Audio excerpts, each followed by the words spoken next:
Kakatapos ko lang manood ng Gundam Seed Freedom, man. And wala akong masabi. Miss na miss, I mean, miss na miss ko na ang anime na to. Siyempre, childhood ko to eh. Since 2004. Ito na yung ito na yung kumbaga Gundam ng mga 2000s. So, simula na naging fan na talaga ako 2004. Mapa posters, notebooks, tapos bumibili ako mga CDs, bawat episode, so 50 episodes yun. Ilan lang yung nabili ko kasi minsan hindi rin available, tapos napakamahal, 200 pesos plus ang isa. So yun, sinubaybayan ko siya hanggang sa Seed Destiny.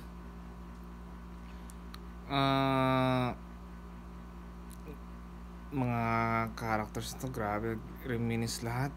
Sina Lacus, si Kira.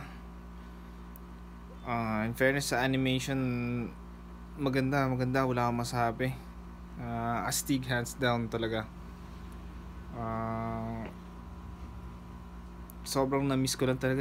Ilang years na 2004 yung Seed, 2006 naman yung Destiny. Sa Destiny nagka-notebooks din ako, kompleto yun. Bawat subject pinipili ko pa. So kaya ako nahilig sa mga Gundams.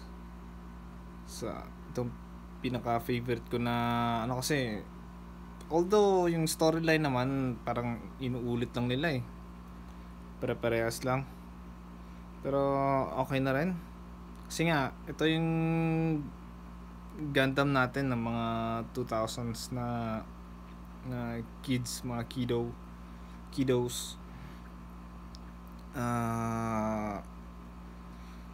Sa masyadong mabilis lang kasi movie kasi mahirap kapain yung story kasi ang bilis lumipat ng mga themes niya. So sobrang ganda talaga. Salamat, sana may sequel pa. Na-miss ko, man, lahat.